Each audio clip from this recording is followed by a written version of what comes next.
Welcome to the Goalie Hacks Podcast, the show dedicated to providing elite tips, hacks, and strategies to take your game to the next level, where we help you become an elite goaltender, one hack at a time. And now, here's your host, Mike Santaguida. Bang, bang, and welcome back to the show, ladies and gentlemen. Episode 7. I'm fired up. We're on a roll here, and I think people are starting to realize, how serious this product is, how serious the show is. I put a lot of time, effort, and money, my team and I, into developing this. It seems all gravy, for the finished product, but definitely has been a lot of work. But I'm having so much fun doing it, and it seems like you guys are too. I hope you guys are enjoying the interviews I've been nailing with just some super high-profile people. Everyone so far has been a home run, I think, and judging from the reaction of the community, you guys are loving it as well. Today on the show, we have NHL Goalie Coach Andrew Allen, and I couldn't be happier with the way the conversation went down, talking about major junior versus college, transitioning to pro hockey, and what separates National League goaltenders from everyone else. So definitely listen up today. Quick announcement, and I've got a lot of interest as of the last few months regarding this, but the Goalie Hacks merch shop is officially live. So if you guys are hacktivists looking to support the show and rep some Goalie Hacks swag in your community, head on over to the link in my bio on Instagram to check out some hacker merch available now for boys and girls. And as always, quick shout out to the people that support the show and my work. I love you guys. The IQ Goalie E-Digest, Brandon and I have become very close friends, and his product is next level. I'm personally an annual subscriber of the product, and for just a few bucks a month, the E-Digest contains 5 easy-to-read articles reporting on and reviewing sports science concepts related to goaltending. So today, we're offering a promotion of 20% off if you use the code HACKS in all caps at checkout, HACKS. Visit IQGoalie.com or find them on Instagram at IQ_goalie for more details. Shout out to NeuroTracker, our other main sponsor since day one. And today I have an enormous promotion to announce, so listen up. If you're looking to do some elite level neurovisual brain training, this is easily the best product on the market right now. So to kick off our sponsorship, we're giving away 2 subscriptions to the new NTX product not available to the public yet. So stick around to the end of the show on how to get the details to enter. But just so you guys know, I have a exclusive Goalie Hacks discount. You will not get this anywhere else. This is only for my community, and it'll only be available for 2 more weeks. So if you're looking to support the show and get better in these hard times, whether you're a coach or goalie, and if you're looking to save a ton of money before the price goes up in a couple weeks, just hit me up in my DMs on Instagram after the show to get more information on how to get started today. Lastly, shout out to my supporters over on Patreon. I've talked to the community and I've begun to offer some pretty sweet services for an incredibly affordable price. That's a great exchange of value for everyone involved. I offer a private community and private mentor sessions not available to the public. Monthly video review, just a few bucks, and I've already gotten a few people using this service and they love it. 5 to 7 minutes of video per month you send me, and you get a 2 to 4 page write-up and summary on what you need to do better, things you're doing well, and exactly how to improve in those things.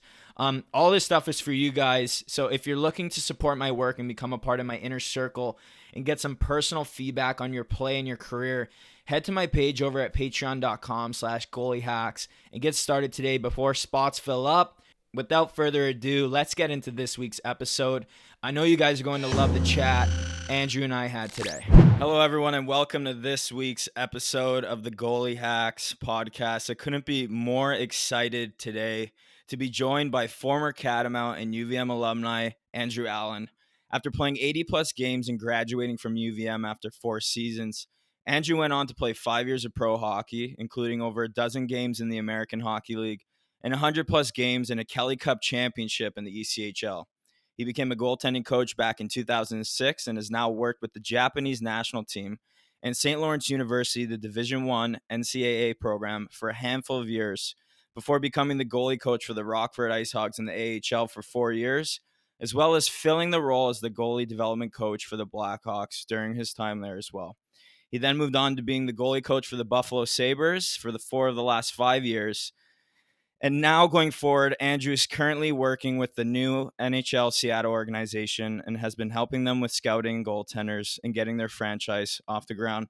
Andrew, how you doing, buddy? Thanks for coming on the show, man. Hey there. Thanks for having me. I'm doing well. Right on, man. Well, it's incredible to meet you. Shout out to both our former goalie coach, Terry Lovelet, for hooking us up. He's such a beauty. I love the guy to death.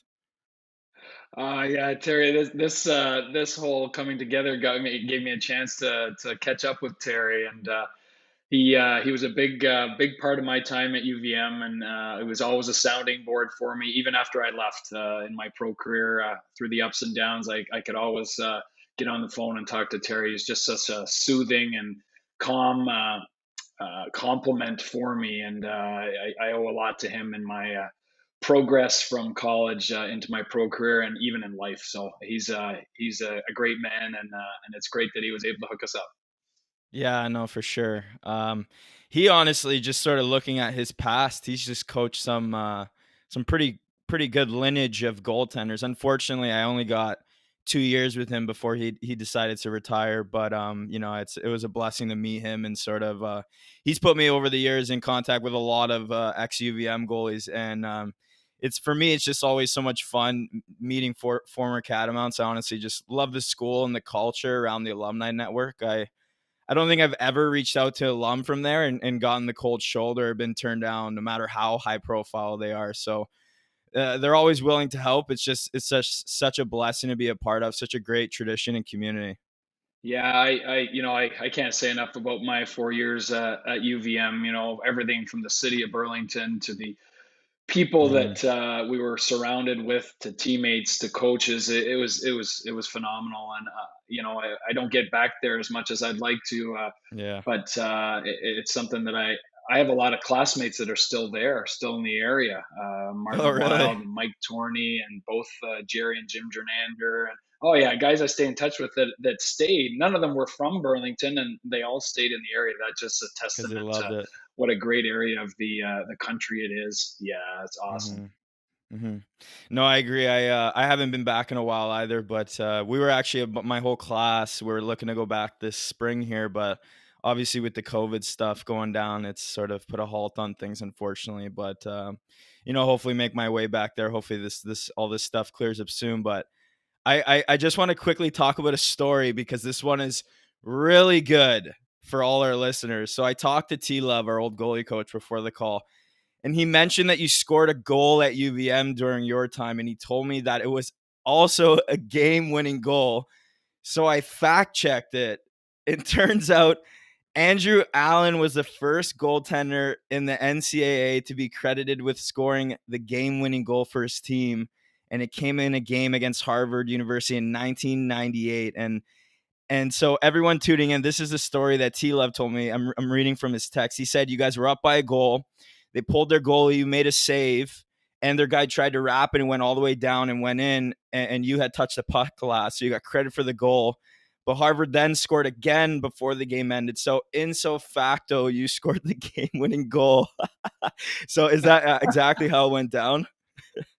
No way. It was top corner from the other end. I roofed it from behind the net. No, that's pretty much it. In my mind, I remember, uh, I believe I intercepted a pass coming out from behind the net. I don't know if I made a save or if it was I intercepted it coming out from behind the net, and he came around the other side of the net with the puck again and tried to wrap, and went all the way down. It went straight into the middle of the net. It was funny. It went through everybody all the way down. And yeah, so I was the last one. The ref pointed to me, and I was like, I just scored a goal, but not the way you ever envision in your head scoring a goal. So I like it better No. when the stat line shows I scored a goal, but people don't know the story. But then there was still a decent amount of time left. They pulled the goalie decently early, um, and then they ended up getting a power play in the last minute of the game, and they scored on the power play in the last minute of the game. So, and after the game, everybody's making fun of me and saying, "You let that in on purpose." And I'm like, I wish I would have let that in on purpose. It'd be a better story, but I Yeah, got right. scored on, and it became the game winning goal. So it's something for me. That was my freshman year, and it actually happened in a Oh, no weekend. way. We were on the road. We were on the road at Brown and then at Harvard, and I had a great weekend. Played well in both games, and then it was capped off by a game-winning goal on the Saturday night. So made for a nice next week at school at practice, anyways. Yeah, no kidding, eh? No, I don't think I've ever come in, at least in sort of the upper echelon levels of hockey. I've never come close to scoring a goal. I've gotten scored on like a delayed penalty. Like I've gone off the ice, guy goes down the wing on a 3-on-2, rips one around the glass high and wide, and I just watch it go all the way in my net. I've had that Oh too. my god. Uh, Oh man, just no, that's cool, man. I think that's just something like you're a part of history, man. You know, like it's cool to be a part of that. And I wish I could do something like that. I'm still it playing, really is. so maybe one day. I heard they took the stick to the Hockey Hall of Fame. Now I don't have any. No I don't way. know for that for sure, but I heard that at the time that they did. Yeah, I don't know for sure, and obviously I don't think it's ever been displayed. But that's something that, who knows to look into. But it Yeah. was something that Yeah. ended up being a unique situation in the history of hockey. So it's pretty cool for sure. Yeah. Well, right on, man. Well, obviously we could talk for a long time about some times at UVM, but let's not waste any more time because I have a lot to go over with you. So I sort of want to jump right in here, but maybe you can just start off by, talking quickly about where you grew up playing, how you originally ended up at UVM and just some background on your road leading up to pro. Sure. I grew up in a small town in Ontario called Van Cleek Hill, Ontario, population 1,600. And small little, I grew up on a farm. I have one of those stories of one of these kids growing up on the farm and skating behind my house in a low area in the field that always formed. So I grew up in a small town in Ontario, and I played my minor hockey in my hometown. Never traveled all that much. I got to play junior in my area as well, junior C in my hometown of Anklekill, junior B in Metcalfe, Ontario, and then junior A in Hawkesbury, Ontario, right close to my hometown. The same spot that Martin St. Louis and Eric Perrin played a little bit in Hawkesbury before they went to UVM. Um, and and then I got my scholarship coming out of junior A, and I didn't get it till my 20-year-old year, my last year at junior. Wasn't really highly recruited before that. I kind of came out of nowhere a little bit. Wasn't on the OHL scouting list at 15 either. So I was a bit of a late bloomer, a big lanky goalie, and made my way to UVM without a lot of coaching, really. So, Terry Lovelet at UVM was my first full-time real goaltending coach. So I was able to learn so much from him because of that. And that's how I kind of got my start and got to UVM. I wasn't sure. I got my scholarship in January of my 20-year-old year, so there was no guarantees that I was destined for college hockey. I worked for it, and I ended up in such a great spot, and I was lucky to have ended up at UVM. Yeah, right on. No, I think it's funny that you say that. It's sort of that's sort of how it panned out for me too, actually. Ending up there, not Really, yeah. really yeah, yeah, I mean, I think I was pretty competitive, but obviously just not highly touted and sort of locked it up late and then had a pretty good run there during my time. But, for you, did it sort of all had you always wanted to play college hockey? Was major junior in the mix for you? Did it sort of all, pan out the way you imagined it, while you're getting picked for the next level? I Major junior was never really in the picture. It was something that I thought of as a kid, but I just wasn't scouted. I didn't play at as high a level as I needed to at 14, 15 years old to really be in the major junior mix. So I was able to kind of focus my goal right on NCAA, knowing that I had a couple more years to develop and to give myself a chance at that. And I always did well in school and took a lot of pride in school. So I was really happy with the university route at the time. It seemed like the safer route for me in my situation. I get a lot of questions from parents now when I'm coaching younger goalies. What's the best route? And there's not one Yes. best route. It's everybody has their own path and different circumstances for different goalies play into the equation. And for me, there wasn't really a choice. I did not have a choice between the two. Hmm. The only really major junior contact I had was from Quebec Major Junior in Drummondville when I was 19 years old. And at that point, I had already made the decision that, you know what, I'm going to go the scholarship route. So I didn't really have a lot Hmm. of decisions to make from that standpoint. So Hmm. that was how I ended up going the college route. Yeah, so maybe just quickly, obviously, you're an NHL caliber goalie coach now.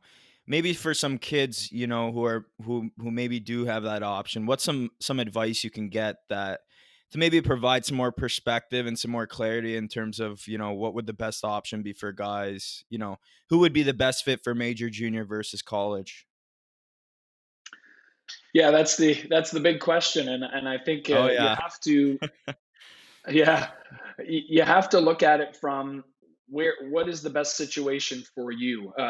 With major junior now with school packages, and it's both ways. You're going to get an education if you want it, and it's about development and Hmm. where will you play more. Where do you have the opportunity to hone your skills better? And major junior is a path that I don't know a ton about personally because I didn't go through it. Yeah. But it's a path where goalies get to play at a bit of a higher level earlier, usually younger.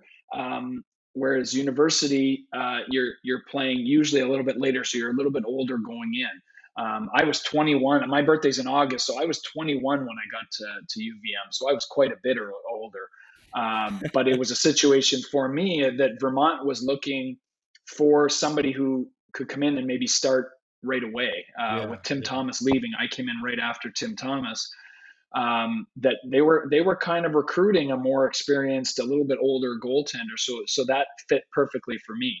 Whereas other kids, when they're 15 years old, they're doing really well and they're playing at a high level. That maybe the OHL route is a better way to be seen by NHL scouts earlier, and it's their right path. So there's no right answer. It's all about kind of going through a checklist of the pros and cons of both sides in your situation, and then making decisions from there. So it's there is no Hmm. one right answer to this. It's based on case by case for sure. Yeah, no, I like that you use that word development. It was sort of it was like me too. I'm a bit of a shorter guy, much shorter than you are, but I wanted to sort of the idea was to lengthen the career a bit and get a little bit older, a little bit stronger, some more experience. So that way that would sort of Right. offset for sort of just the size thing, growing up. So I was really happy to go the college route. I think Yep. for me personally going pro at 24 was the right call because when I got there I'm like this is, it's hard hockey, play hard every night, 60 game schedule, right? So um Yeah. prior to this conversation, you and I spoke a bit about the grind of pro hockey and the roller coaster, the ups and downs and how much uncertainty there is. How was your experience like when you first went pro post UVM after you graduated? Well, I had a very interesting first year. Well, actually, my pro career started right after my college season, my senior year.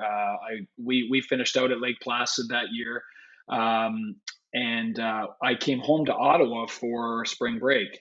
And it was St. Patrick's Day, I remember, and I got a phone call from Dayton, Ohio, the Dayton Bombers in the East Coast League, Hmm. and they asked if I wanted to go down. And they're in dire straits. Both their goalies have been called up to different organizations, and they're looking for a goalie. So I got back in my car, drove back to school, and grabbed my equipment, and I actually drove across country from Burlington to Wow. Dayton, Ohio, and got there. The team had already practiced that day, and they were leaving the next morning to go down south to play in Birmingham, Alabama. So I practiced by myself with one of the assistant coaches when I got there that night. Then we got on a plane, which in the East Coast League, there's not a lot of flying, and it's kind of funny. My first trip ever was on a plane, and we drove down, Wow. and I ended up starting. I ended up starting the next day in Birmingham, and got a shutout in my first pro game. So Wow. my career, and I played a few more games for them. Then I went back and graduated. Um, and then I signed with Florida Panthers, the NHL of the NHL that summer, and started my first full season in pro. And so what happened was they didn't have their own American League affiliate that year, and that was 9/11. That was my first day of my first NHL training camp was canceled, and we sat in our hotel rooms. Jeez. I'll never forget. My roommate was Wade Flaherty, and I've stayed close with Wade Flaherty to this day. Because of that connection. Anyway, so that was our first day of my first NHL Wow. camp. But I ended up playing on 5 teams that year. I played on 2 East Coast League teams, 2 American League teams, and I backed up 2 games for the Florida Panthers at the end of the season in the NHL. So you talk about roller coaster. I learned so much in my first year of pro because you're in college for 4 years and you have minimal transactions, minimal changes. Every year there's a Right. few new players and you lose a couple players just by graduation. But there's no trades, there's no call ups, send downs, all that. So you're kind of in a bubble in college and you get to know the same people. And I was on 5 teams and your team is changing daily at times Yeah. at the pro level. So that was quite an adjustment for me. So you have to learn to kind of do your job, be in a zone and do your job and not worry about what's going on all around you and Right. where you might be the next day. I had situations where I had been called up to the American League and think I'm playing pretty well. And all of a sudden I come in the next morning, your gear's already packed for you. And it's, hey, you're getting sent Yeah. back down. One of our goalies just came back from the NHL. There's so much out of your control that the grind of it all for me, what I learned the most was to try to stay within myself in my head and just take it Yeah. day to day. You have to have dreams and goals, but you can't let them bother you in the moment. You just don't know what's coming the next day in pro hockey. Yeah, no kidding. I had a similar go around my first year pro, and like you said, you sort of there's so many distractions. I think that when it comes to pro hockey, and I had Zach Fucali on the podcast, and we sort of talked about that. You're just trying to please so many people, GMs, teammates, Yeah. coaches, fans, So, and that's honestly the biggest takeaway I got too. It's sort of like worry about what you have control over, and that's just you stopping pucks, you focusing on doing your job, right? So um, how did you sort of you said you got, diced around a bit and that's sort of typical, especially at the higher levels hmm that you're at. There's a lot of transactions, like you said. So how did you sort of deal with the disappointment? What is some advice that you can give some current pros or kids going through that current disappointment as well? How'd you get over it?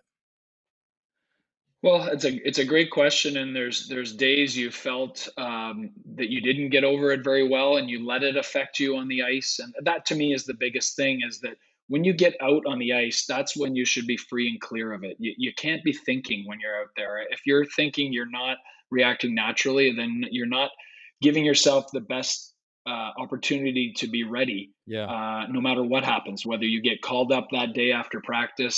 So if you have a bad practice in the East Coast League and you're like, oh, and all of a sudden you get off and the coach says, come in and see me, and you get called up to the American League and you could be starting the next night. Same thing that happened. It happened to me a few Right. times. And so the way I dealt with it mostly is when I was on the ice, let it go. Just be out there. You're playing hockey. Yeah. You're Have in a fun. situation that you want to be in.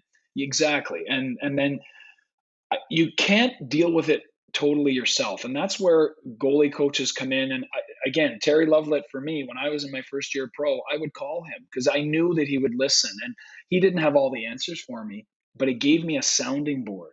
And I also was lucky enough in Florida that I was able to contact Ian Clark, who was the goaltending coach there, who's now um, the goalie coach in Vancouver.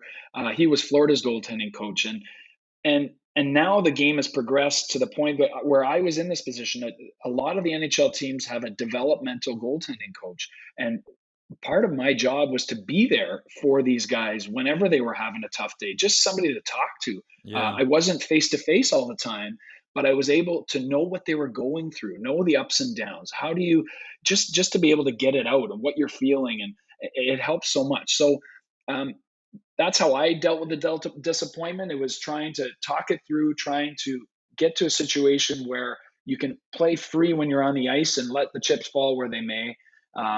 And then on the other side of it, when I got into the coaching ranks, is to be there for these guys and explain to them it's normal what's going through their mind, and you need to be able to prioritize things in your mind that are going to help you get better, and don't dwell on things that are just going to keep you spinning, and I think anytime I played uptight, I didn't play well. And the more I could help a goaltender relax and get his mindset that he's feeling natural out there, then he's going to play better. So that's kind of the way I've always approached it, and not just in hockey, but in life. We all go through ups and downs, and then you have to find ways to come out of it. At the end of the day, is up to you and your mind to do it. Yeah, no kidding. I think that's a good way to approach it. And some of what you're saying too is sort of just being in the moment, right? Enjoying it, not letting your mind wander too far into the future and not being in the past too much. Just enjoy that moment, loosen up a bit and have some fun, stopping pucks because it can be nerve wracking and a lot of anxiety, sort of comes up. But if you could go back and tell yourself one thing before the beginning of your career and sort of the shakeup all went down, you had mentioned to me that you actually consider retiring. So what would you go back and tell yourself if you could? You know what? The biggest thing for me was worrying, but about what other people were doing, what other goalies were doing. Well, why is this goalie getting a chance and I'm not? And Yeah, why do they like him more? Why did he just get called up? I'm playing better, you know. A- And the more you worry about somebody else, the more of a toll it takes on you. And that was the biggest thing. If I could go back now, I was always worried about what other people were thinking, what other people were doing, instead of focusing on me. And at the end of the day, the only person I can control is me. And that's easy to say, very hard to do. But for the sure. more I thought about other situations and being even to the point of jealous, when you're in the minors, everybody wants to get to the NHL. Yeah. And when you're in the minors and you're watching the transactions, and you see a guy get called up that you feel that when I play against him, I'm better than him. In my own mind, I am, right. Uh, the more you think about things like that, the bigger of a toll it takes on you. So if I had to go back, it would be to focus more on myself and get out of all the extra things that a GM of an NHL team or a GM of an American League team, I can't. The only thing I can do to make his decision is to give him my best. And if my Yeah. best to him in his mind isn't what he's looking for, I can't control that. But if I Yeah. get wrapped up in mentally about, oh, what if this, what if that, who's watching, if I get wrapped up in that and I play uptight and I don't play to my capabilities, then that's on me. Yeah. And I think that's the biggest thing I would go back, and I got much better at that as my career went along. It started at UVM. All of a sudden you're playing, you're on a scholarship, you're there to play hockey, you're there to get a good education, you're being counted upon. There's more people watching. Now there's NHL scouts, there's this, there's that. Yeah. I, there's time, and Terry could tell you, there's times where he had to tell me to just relax. You're a talented goalie, but you're not looking like one right now. And so that it all plays in that. So a long story for that's what I would change, would be to focus more on myself and not Hmm. get so wrapped up in the hoopla of everything else around.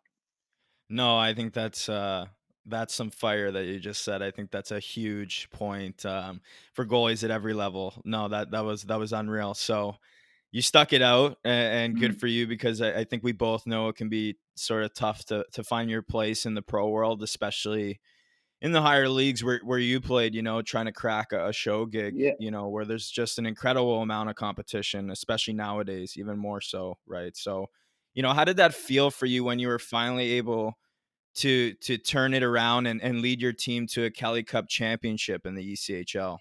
Well, yeah, that was the other part of your last question I didn't actually answer, and I'll use it to precursor my Trenton Titans experience. Sure. Is my second year pro. My second year pro, I was at a point in the season where I was like, man, do I? It wasn't going that well for me, and I had my wife with me at the time. We were engaged at the time. We weren't married yet, but we're down there. We're in the East Coast League. I have a university degree in finance, and I'm sitting here and I'm grinding it out. And I didn't. That was the first point that I didn't see the NHL dream anymore. Yeah. I'd been in the NHL the year before with Florida. I didn't get any minutes, but I was there. And then it seemed like, and I can't remember exactly when the season it was, but whether it was halfway through or after Christmas, I think it was after Christmas. I seemed like I was getting farther away from that NHL dream. And so I had thoughts through my head as, do I just move on with life? I wasn't that young at the time, second year pro. So I was a little bit older going in. So I was 25 years old, about 26 maybe. And do I continue? And then Right. we actually talked about it. My wife and I talked about it. Said, do we just, and I said, well, I'm not going to quit mid-season. Let's get through the season, and then we'll make a decision. And then, lo and behold, Trenton Titans traded for me. I played 4 games for them. The first 3 were shutouts. At the time, I believe it was an ECHL record for continuous shutout minutes. Wow. I played a 4th game for them. Got called up to Binghamton in the American League. And not long after, played for Binghamton, played well in Binghamton, and got a contract from the Ottawa Senators for the next season. So I went from, do I keep going, to I'm back on an NHL contract. So that's where, for me, when you look back at it, you gotta stick with it and make your decisions at times when you're at peace and you're calm. And at the end of a season, don't be making harsh decisions in the moment, because things change so quickly. So that's how I got to Trenton. I went back to Trenton the next, even on the Ottawa contract, I ended up back in Trenton the next season, and then for a couple seasons more.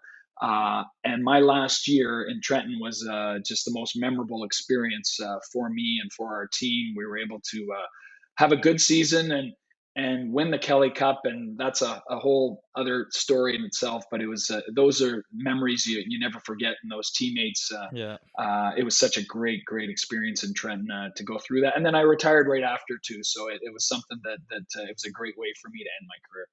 Yeah, riding off into the sunset, eh? Yeah, just like that. That's all right. No, I would probably go out the same way too. That's been my goal, to win a pro championship, and then maybe I'll exit, but we'll see what sort of shakes up. But Yeah. you're sort of talking about that uncertainty, and how it's funny that you mentioned that, because that's something that sort of happened with me. Was like, when I actually hurt my ankle really bad at UVM, and I never had that doubt in my mind. And I think that a lot of like elite goaltenders sort of have that iron skin, have that rhino skin, where they never really have that doubt. And then there's always a point in people's careers where that doubt starts to creep in a bit. So maybe you can just talk about how you were able to combat that, and what you did specifically to sort of overcome that doubt. Well, what I did was try, like I said before, is try to stay in the moment. And Yeah. I was in a situation where I did have a university degree, and I knew that I would be able to use it when I needed it. So why not play this out as long as I can? And it got to the point where, after that one little dip my second year, things were going pretty well. So I still had that kind of NHL dream, or at least a chance at playing, a good level of pro hockey for a little bit longer. So I kept going, and I was in a good situation in Trenton, and I got called up every year. I played some games in the American League, so I was still in the mix. And then that last Right. year that I played was the 2004-2005 lockout season. So it got a little bit tougher that year because there was no NHL. So there were some NHL players playing in the American League. There were some playing in the East Coast League, actually. Scott Gomez and Shane Knighty. That's 2 I remember off the top of my head that we played against in the playoffs in the East Coast League. So it was a tough go that year to get jobs. So anyways, I played and I just kept that fire alive. And why not keep it Yeah. alive as long as you can? And I knew that season that I was either going to go to Europe at the end of it, or hang them up. And it was something that, for me, it kept me going to just see how long I could take it and enjoy it as I went. And I think I got so much better at being comfortable in my own skin towards the end of my career that I really did enjoy that last season. And Right. even the down parts, there was definitely some down parts. Even in the playoffs, I had some tough games where I was able to come back from that maybe earlier in my career I wouldn't have been able to do. So I was really proud at how I stayed mentally just focused and day to day and all the way through, and was able to enjoy it with a great bunch of guys. So Yeah. it that's how I kind of did it. There's no secret formula on it. Yeah. But I ended up not going to Europe. I had opportunities, but I ended up coming home and starting a family, and was able to get into my coaching career a little bit younger Yeah. too than some. So it's all worked out for me, not knowing at the time that it would, but it's been a great ride. Yeah. So you retire after that. You go down the road of coaching. Was coaching always something you wanted to do once you hung them up? Yeah, it was. I started when I was younger, being camp counselors. Jacques Martin has a hockey school in my hometown area, and he's had it for years and years. And I was able to start there and help out little kids as I was still, in high school age. And I always kind of like I was going to go into teaching if hockey wasn't in my future. I had planned on going into teaching, so it seemed very natural to me to be teaching something that I really loved and something that I knew a bit about in high school. And so I kept doing that. Even when I was at U of M, I'd go back and help Jacques out in the summer at his camps, and he'd give me more responsibility. I have him to thank a lot for my coaching side. Is that when I did retire, I felt very comfortable coaching because I'd already done it for a bunch of years, and I just got to be able to do it with some higher profile athletes as I went along. Yeah. So you were telling me a bit about, you first you started with some junior and some minor hockey, but your first big gig was working with the Japanese national hockey teams, as a goalie coach and assistant coach. How did that all sort of come together for you? Were you overseas during this time? No, it's funny. It came together right after my. Well, what happens is a man by the name of Mark Mahan. He is from my hometown, older than me, but somebody I knew in my hometown. He played pro in Germany for years and got in to be a German agent, hockey agent at the time. So he was talking to me in my last season in Trenton about going overseas to play. And when I decided not to, I saw him at Christmas time just playing pickup hockey on Boxing Day in my hometown. And we struck up a conversation, and he said, "You know what? I may have another opportunity for you." He was the head coach of the men's national team in Japan, and helping out the whole Japanese national program, and becoming uh, playing at a higher level all over on the world stage. And they were deciding on hiring a goaltending consultant. So that's how I got into Japan. I have Mark to thank for that. And it was such a great experience. So I started that at about January of the first season that I wasn't playing. And I was living in Canada, living in Ottawa, and I would go over, about 12 weeks of the year. Now, not always to Japan. Sometimes I would meet them for tournaments in Europe or other places in Asia. And we trained in Calgary with our women's team a few times. So I was able to see a lot of the world through this experience, and it was unbelievable. So I was doing that and coaching Cumberland Grad's goalies in the Central Junior Hockey League in my home area, and doing lots of private things with coaching young minor hockey league kids, and I also had a government job with Natural Resources Canada in finance. So I was just trying to keep as many irons in the fire as I could. I had a dream. Now I kind of reset my goals after I finished playing to, I want to get back to the NHL, and can I get back as a coach? And that was kind of my ultimate goal. And how am I going to do that? Well, I got to get experience. I got to get out there. And so this is what I did. I didn't have any kids when I started doing all this. I did by the end, but it was somewhat something that was doable at the time. Um, and the whole Japanese experience, I stayed with that for 5 years. Right, I would have kept doing it because I really, really enjoyed it. I enjoyed the people and just the freshness and the Japanese culture and how disciplined they are, and how quickly they're very. All these players were so intelligent and very, very willing to try new things, and it was a lot of fun. It was a very fresh experience for me, and I got to see some great places. So that's kind of how it all went down. For that experience that kind of catapulted me forward into working with pro athletes in North America. Yeah. So along your road to being a pro coach, you were at St. Lawrence for a couple seasons as well.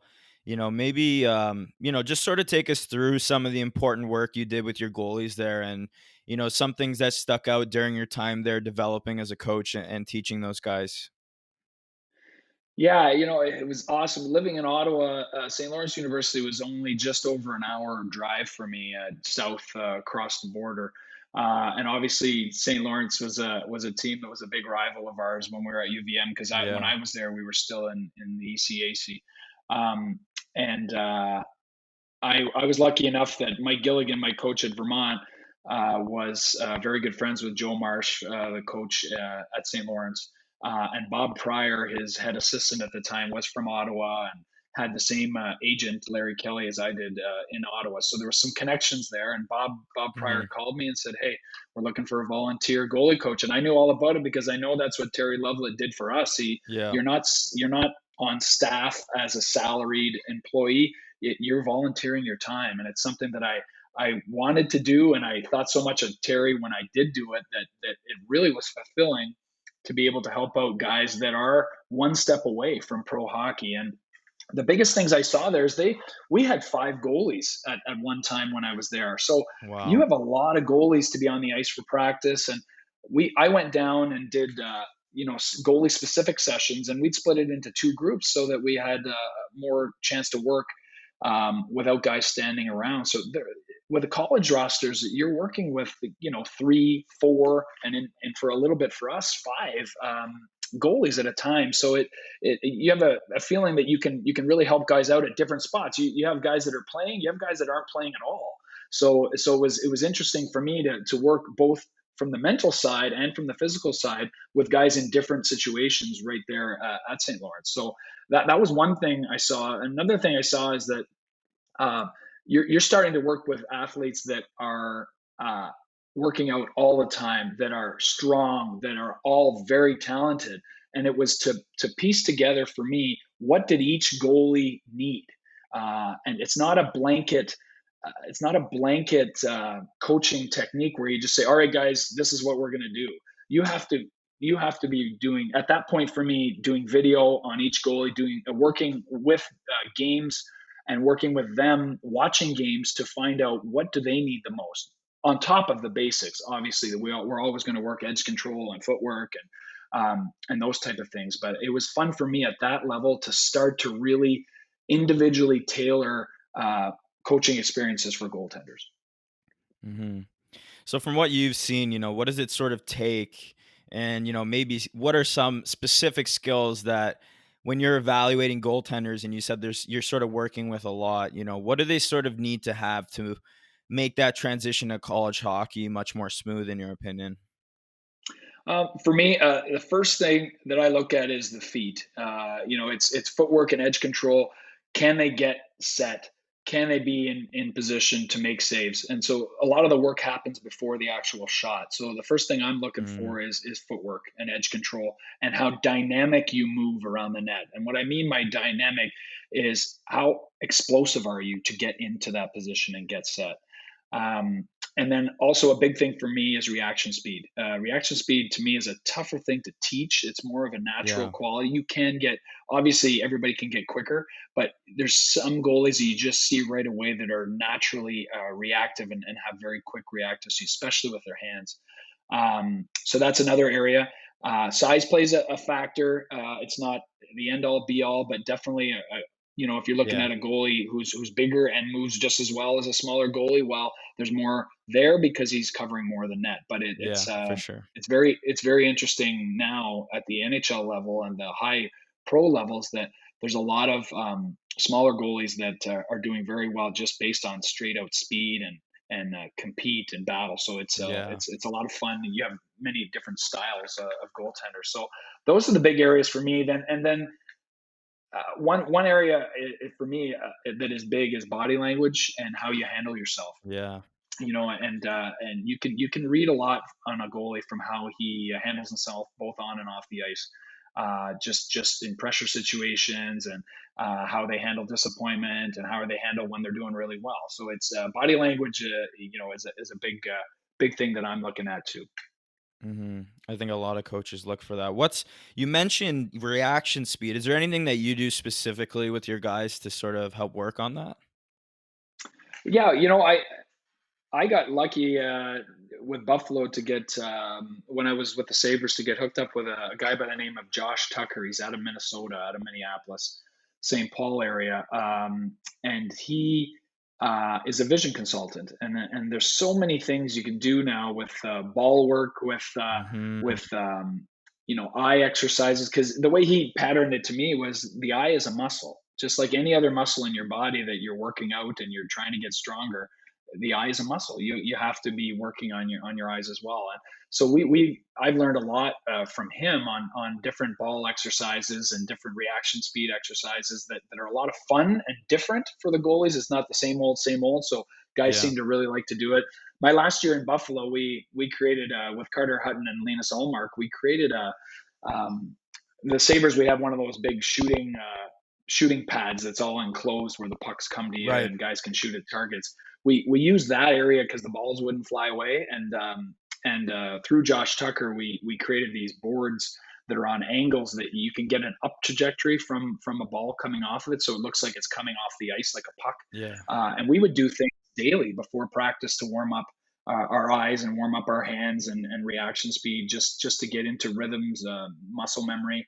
And we would change it up and try to keep it fun, so that the goalies, even at the NHL level, they want to have fun too, are Yeah. able Yeah. to come in and feel like they get something out of it before practice. So we've done a lot of things. There's a lot of vision, hand-eye coordination things out there that are a lot of fun for goalies and that help.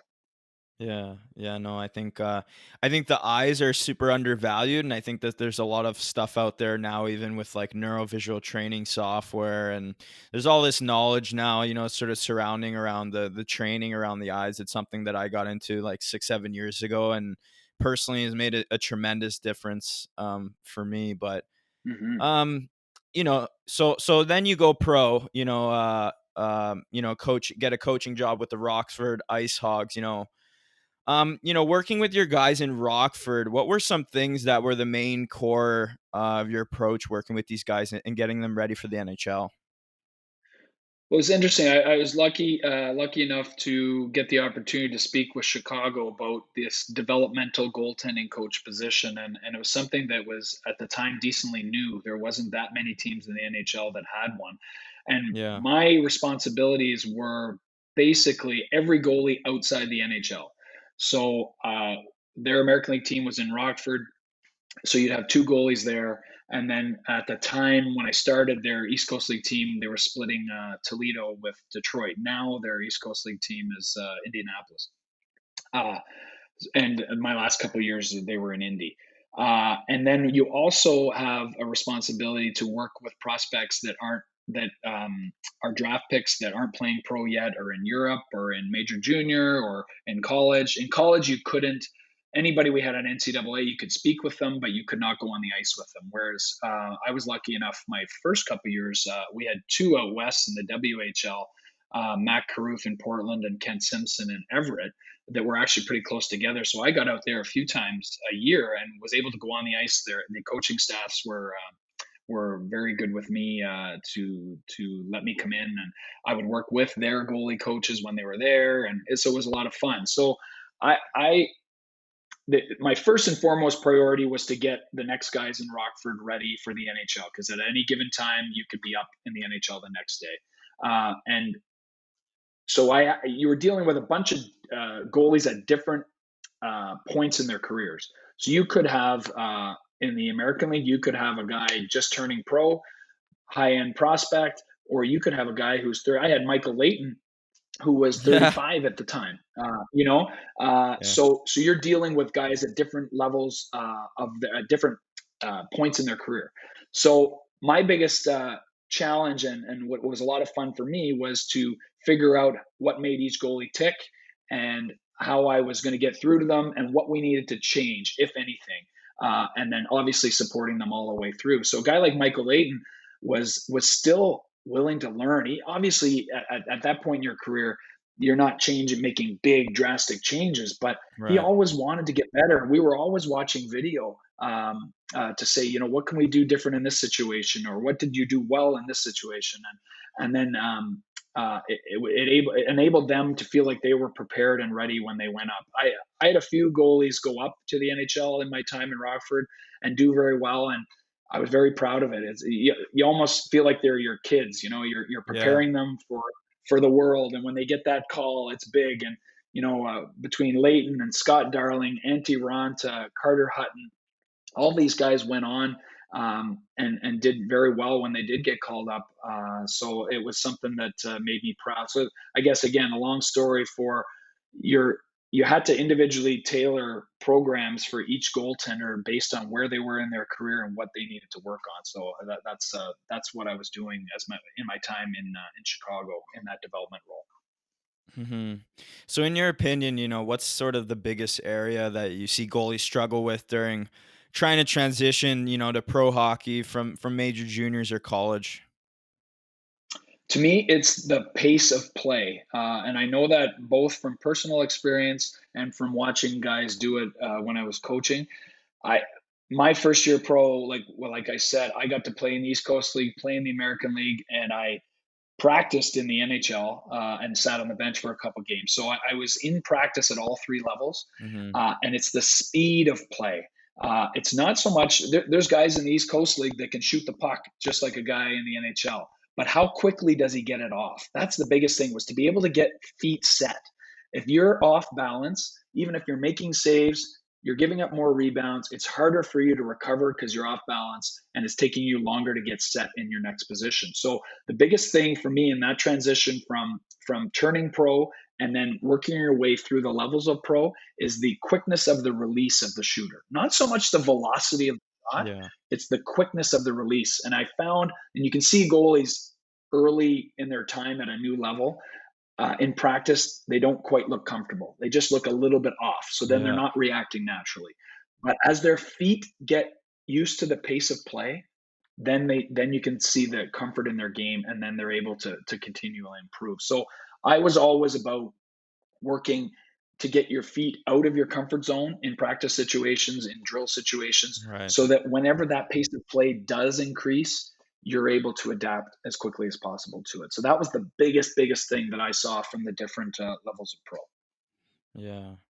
So you then get your shot with the Buffalo Sabres. Maybe just tell us about some of the guys you worked with there over the years, and maybe in terms of development. You just mentioned that rate of play and the release, but maybe the biggest things that stuck out to you after working, obviously with players from all levels, but being at that NHL level, what was sort of that thing that separated those guys from everybody trying to make it? Yeah, I was lucky enough to get an opportunity with Buffalo to become their head goalie coach for 5 seasons ago now, and I was able to do it for 4 years. And it for me, it was a great step for me. It's where I wanted to be. It was Yeah. always my goal was to get to become an NHL goaltending coach, and I got the opportunity. And Buffalo was in a situation where I got there Jack Eichel's first year, so it was the year Jack Eichel was drafted. Right. So they were coming into a phase where they were on the up, and I thought it was a great situation to get into. And I was able to work. My first year, I had Robin Leonard and Chad Johnson, and talking about different goalies and different styles, and how to motivate guys differently. It was a great learning experience for me because I had two very different goaltenders. Robin is a very natural flow type goal. He's a very big goaltender, but he doesn't play a big boxy style. He's more of a Right. freewheeling reactionary goalie who happens to be 6'5". Um, and so with Robin, it was very interesting. He's an elite play reader, and the way that he reads plays. And it was interesting to Yeah. listen to him talk and how he perceives different situations. And so we formed a great working relationship where we could work on some things to get him a little bit more technically sound and play different situations the same way.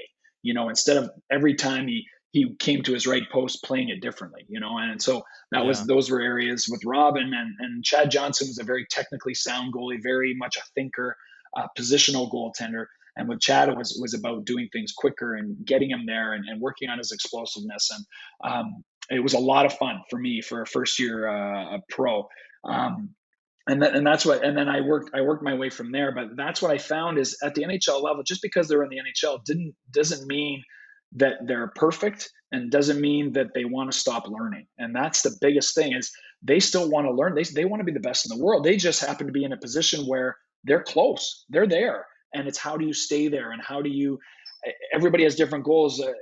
Did Robin Leonard want to be just an okay goalie, or does Robin Leonard want to be the best goalie in the world? And he's in a position where when he worked, he could be, a best goalie in the world. So a lot of fun to find areas to motivate each individual goalie. And then in my second year, I had Robin again, and I had Anders Nielsen. So I had a Swedish tandem, and two very drastically different styles again, with Anders Nielsen being very, very technical, very wide stance, big edge control guy, very good post play goalie, that wanted to work on a little more reaction speed, Yeah. and it was a great mix there. And then my third year, Chad Johnson came back, so it was great. Chad wanted to come back, and I was part of that reason, and all the way through, I had Linus Ullmark coming, and he was a goalie that we worked a lot with before he was in the NHL, to get him ready to be an NHL goalie. And my fourth year was his first full season in the NHL, which was last season. And we brought in Carter Hutton, who I had in Rockford, in Chicago's system, and who I had a personal relationship with, and knew that he'd be a great fit for Ullmark, because he's such a true professional and does things the right way, a great motivator, and we thought he'd be a great teammate to show Ullmark the ropes Hmm. as a pro goalie. So that was my 4 years in Buffalo, and got to work with goalies with very different styles. But at the end of the day, they all want to get better still. They all want to learn, Yeah. and they're just very supremely talented goalies that still want to continue to learn. And that's the biggest thing that I saw in the NHL.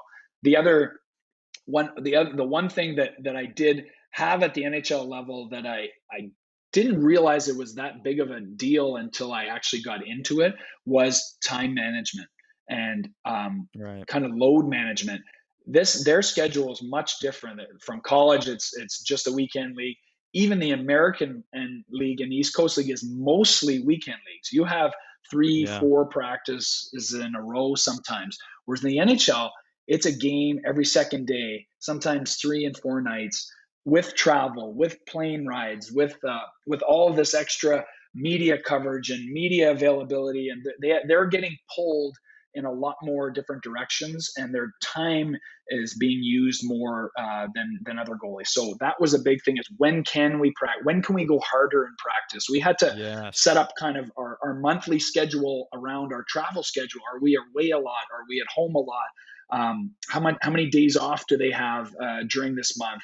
And so that part of it is tricky and challenging, to make sure that you have your goalies ready to play, rested to a certain degree, but sharp. Hmm. So it was always a juggling act from that standpoint, and that's maybe the biggest thing in the NHL, from a coaching standpoint, that you have to make sure that you're on top of all the time. Yeah. Yeah. No, that's something stuck out to me there where you sort of said, like these guys are always learning. And I have a lot of kids that reach out to me that are like, well, this coach said this about my skating, and my skating's my strong suit. And, I thought I was always good at skating. But the way I sort of always put it is like, okay, but on a scale of like 1 to Rask or like 1 to Price, where do you sort of Yeah. fall into that spectrum, right? So maybe what's some advice, that you have for kids that, maybe think they're strong in some areas, but like we all got to get better. We all got to grow constantly. And even these guys at the NHL level, the game's always changing. So what's some advice that you can give some kids in terms of putting things into a different perspective of that we're always growing? Yeah, it's a great question. You want to analyze your game and what you feel your strengths are, and what you feel areas you need to improve more on. and then you take in information and comments from coaches that you've had that are telling you what they feel your strengths and your areas of improvement are. And the key is that, like you just said, well, my feet are good, I'm a good skater. Well, Carey Price is a good skater too, and he's still pushing his feet every day before practice. Yeah. He's still pushing for his feet to be better. So it's important that you, just because you're good at something, don't just work on, well, I don't like my reaction speed with my blocker. So don't just work on your blocker. You have to work on everything, but you can focus a little more time to things that you want to improve on. Yeah. But you have to have your base. Your footwork is your base. It's always got to be there. My first training camp in Florida, Roberto Luongo was the starter. He'd been a pro for a few years already because I was late coming out of college. He was 3 years younger than me. And we did footwork drills before practice, and he blew me out of the water.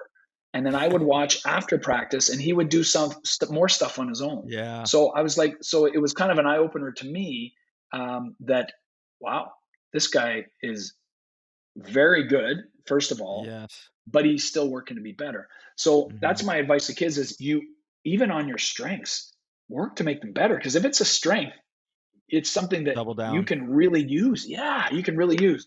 But you have to analyze your game and know what you feel you're good at, and know what people with educated eyes looking at you tell you. Take it all in. Take it all in and form your plan from there. Yeah. No, I agree. You have to sort of just be coachable, take everything with a grain of salt, and be objective always about what people say to you. You have to be honest when you're sort of self-evaluating, right? But so now you're currently doing some work on the scouting side of things for Seattle's new organization in the NHL. And I mean, we obviously can't go into too much detail there yet, but maybe just sort of give us an idea of what it's like to see a professional organization like that built from the ground up. It's an unbelievable experience. They're an unbelievable organization. Everybody I've spoken to in the Seattle organization has so much energy and so much passion. They're really excited about this, and they're still a year and a half away from puck drop. But it's amazing what all goes into it, and how much has to be taken into consideration. And for me, I'm focusing on goalies and basically helping them work towards their first expansion draft. Not this summer, but next summer. And it's an incredible experience to be a part of at the grassroots level, because there's so Yeah. much involved, so much that you never really thought about is involved. And we got a chance to go out to Seattle and look around and meet people and see the building getting built. And it's just such a vibe in the city. It's going to be incredible for that city when the team is ready to play. And if I can have a little part in helping that come to fruition, it's a great experience for me. And it's doing what I love to do. It's talking about and watching goaltenders that I have been scouting already for a few years now. So I have a great kind of book on goaltenders in my head, and I'm able to help Seattle kind of piece through and see what we're looking for. Yeah. So for the guys you're looking at, maybe you can just give some tips to our listeners that might have dreams to play in the NHL one day. Obviously, we all have that dream, but how can they sort of get in front of guys like you and show you that they can play? And then also, what are some of those things that you look for that sort of helps goalies stick out in such a crowded world? I'll start with what to look for, and I think it's a combination to me of speed, athleticism, compete, and obviously size to a certain degree as Yeah. well. Yeah. And so the ideal, perfect goaltenders have really good feet, have really good size, have really good reaction speed, can handle the puck, and show you on the ice that they're unflappable and are competing and always battling on pucks. There's your ideal goaltender in the world, and it's to find what part of that sets you aside from somebody else. Mhm. Do you have elite speed? Do you have elite puck handling ability? Things that to be seen. You're going to play at the highest level you can. There's so many different routes Yeah. to get there, so you don't have to worry about, well, I didn't make this team, I didn't make that team. If you play well enough, there's from college scouts to major junior scouts to tier 2 junior A scouts to all the way up to NHL scouts. There's people out there all the time. So Mhm. it's you go about your business, find a spot that works for you, that you feel you can contribute to a team. The key is to get minutes. The key is to be in situations where you feel that you can play. Yeah, if you're not in the Right. net, you're not going to get seen. So when you do have people watching and you do get seen, is do what you do best to stand out. Are you a good communicator on the ice? Right. Scouts, Right. I've been in buildings before too, where all of a sudden I started looking because I could hear the goalie. He's a quarterback back there. And it Yeah. makes you look right away. So you want to stand out doing what you do best. Don't do something you think they want to see. Do what's natural to you. Play to your And that's the identity. biggest thing. Exactly. Play to your identity. Because if it's fake, people know.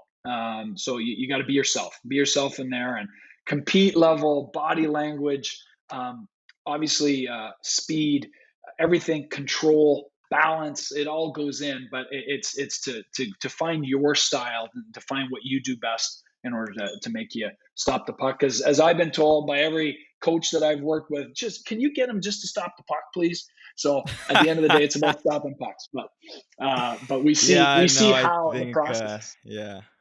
Yeah, we make it a little too complicated sometimes, like from both a physical and the mental side, I think. And at the end of the day, it's sort of, and just talking to some active goalies, it's sort of just whatever it takes to stop that puck. If we have to sort of implement systems and be a little robotic, if that's what helps us sort of get the job done, like mentally and physically, that's what's required out of us, right? Because at the level you're at and that you've played at, we both know that it's a business. Hockey's a business, and everybody wants to win championships. Everybody wants rings, and you got to find ways to win. You know what I mean? So, um, Andrew, do you have any last words of advice for everyone listening that you feel passionate about? Well, if you take my story as an example, there's no one way to make it, and no matter what level you reach, if you are working towards that level, it's satisfying. You'll find life experiences out of it that you Right. never thought you would get. This the whole Japan situation for me came out of the blue. I was at the Asian Winter Games in Lithuania, and I was in no, sorry, in Kazakhstan, and I was in Lithuania for a World Championship. I was in places that I never thought I'd be, just Hmm. because I was working towards a goal. Now, there was no guarantee ever that I was going to get to be an NHL goalie coach, and there's no guarantee that I'm ever going to be one again. Yeah. But just working through a process of working towards something is very healthy, and it opens up doors all over the place, and you meet people that might take your path in a totally different direction. But you need to have goals. You need to be disciplined, and you need to not um, give up when it doesn't go your way. And it's Yeah. again very simple to say it that way, but we all have situations where it gets tough, and it's how you come out. It's how you respond to difficult situations that Yeah. show who you are and your true character. And so that's very general, but that's my biggest thing is keep creating dreams and set goals along the way to get towards them and see where the path takes you. There's so many jobs. If I'm very passionate about hockey, obviously there's so many Hmm. jobs in hockey um, that aren't the head coach, that aren't Yeah. the goalie coach, that there I've seen now being a part of it, the whole business side of hockey. Maybe someday I'm on the management side and I'm able to use my finance degree at UVM Yeah. to good use again. And it just to get in, keep working towards, find your way in, keep talking to people, keep asking questions. There are a lot of good hockey people out there that have lots of time because they know me included. They know uh, that they needed help to get there. You don't get there on your own. Yeah. You need help. You need timing. You obviously need a little bit of luck to all the way Yeah. through. So it's a great, enjoy the ride. Try not to get bogged down when it's not going. Enjoy the ride and see where it takes you. Because I'm in that point right now. I don't know where it's going to take me again. Yeah. I got to at one point, and I'm working towards getting back, or maybe it's a new opportunity. Maybe NHL Seattle is going to be this big, great situation for me. Right. Who knows? So it's been a lot of fun there so far, and I'm looking forward to seeing what the future holds with Seattle as well. Yeah, I think you just have to learn to embrace the uncertainty of the lifestyle and just know that you don't really know what's down the road, but whatever it is, you're going to make the best of it. And usually if you put your best foot forward, like, things turn out pretty good. So, Yep. Andrew, thank you so much for coming on the show. It's been a pleasure to have you on here to chat today. I know people are going to love this one, just definitely going to provide perspective. And I always believe that if you have the right perspective, then the expectations to sort of get what you want in this world are very clear. And I think today we've provided some clarity. So can you just let my audience know where they can get in touch with you online? Yeah, for sure. I have an Instagram account. I'm based out of Niagara Falls, Ontario. And I have an Instagram account, little goalie business, Goaltenders by Andrew Allen. Tried to put a little spin on GAA, on goals against average. So Goaltenders by Andrew Allen. You can check me out on Instagram and Facebook as well. Just getting started on it. This season I had a little more time on my hands, so I played around with the logo and doing a lot of starting this summer, going to do a camp in Niagara Falls. And so anyways, I put little things online. I haven't done a ton yet, but I plan on doing more. So on Instagram or Facebook at Goaltenders by Andrew Allen. Thank you. Right on. Yeah. So, I'll definitely be sharing your stuff. I know it's a bit of a smaller account now, but I'm going to open up the floodgates and show some people into your channel there. So great. That means I got to do more work on it, I guess, right?